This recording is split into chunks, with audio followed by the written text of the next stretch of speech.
अपनी किस्मत को तो सभी बदलना चाहते हैं, सभी चाहते हैं कि वो ऊंचाइयों पे जाएं, कुछ बड़ा मुकाम हासिल करें। लेकिन क्या बड़ा मुकाम इंसान एक दिन में हासिल कर सकता है?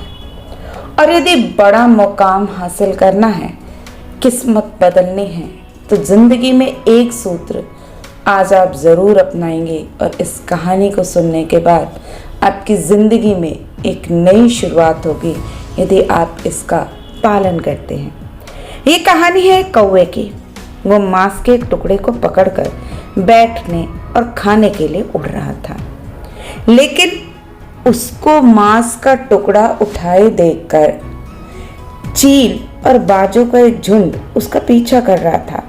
अब कौवा बड़ा चिंतित था, ऊंची ऊंची उड़ान भर रहा था, फिर भी चील उस गरीब कौवे के पीछे पड़े हुए थे। किसी तरह उड़ता हुआ वो एक पेड़ के पास पहुंचा जहां पे एक गरुड़ पक्षी बैठा था।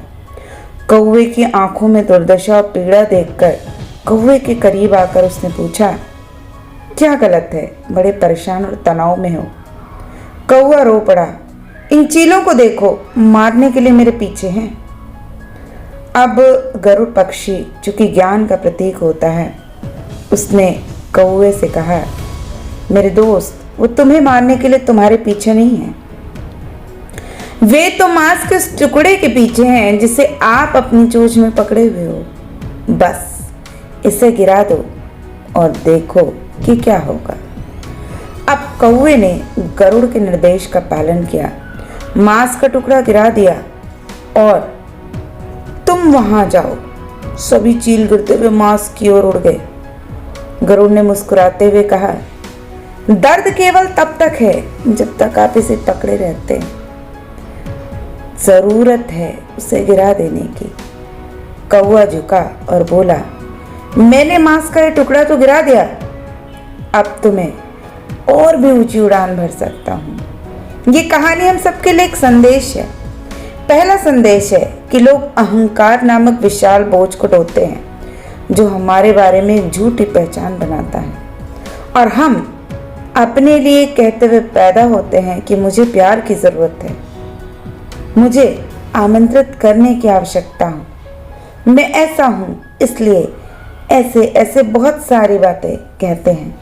बस एक काम करो, अपने अहंकार को गिरा दो, सबके प्यारे हो जाओगे। दूसरे संदेश जो ये कहानी देती है कि हम दूसरों के कामों से तेजी से चढ़ जाते हैं।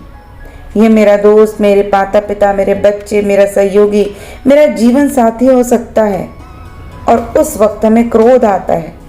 बस एक ही चीज ध्यान रखनी है, उस क्रोध को गिरा दो। तीसरा जो संदेश ये कहानी बताती है कि लोग खुद की तुलना दूसरों से करते हैं। सुंदरता, धन, जीवन शैली, प्रतिभा, मूल्यांकन, बहुत सी चीजों से परेशानी महसूस करते हैं। हमें जो कुछ भी है, जितना भी है, उसके लिए आभारी होना चाहिए। तुलना नकारात्मक भावनाओं को बस गिरा दो। जैसे ही वे बोझ गिरेगा, वैसे ही तुम मुक्त हो जाओगे। ऊंची उड़ान भरने के लिए तुम्हारे जिंदगी के जो कष्ट हैं वो अपने आप दूर हो जाएंगे। किस्मत अपने आप बदल जाएगी, क्योंकि तर्क है धूल से धूल में। और यही कारण है कि हिंदू मंदिरों में आप देखेंगे कि राख जो होती है वो इस बात को याद दिलाने के लिए होती है कि हम धूल के अलावा कुछ भी नहीं है। तो अपने अहंकार को, अपनी चिंता को, अपने तनाव को, अपनी ईर्ष्या को, अपनी द्वेष को, सबको गिरा दो। बस ये एक काम करो, जिंदगी की सारी परेशानियां तो खत्म हो ही जाएंगी। ऊंचाइयों पे पहुंचने के लिए आपका रास्ता अपने आप बन जाएगा।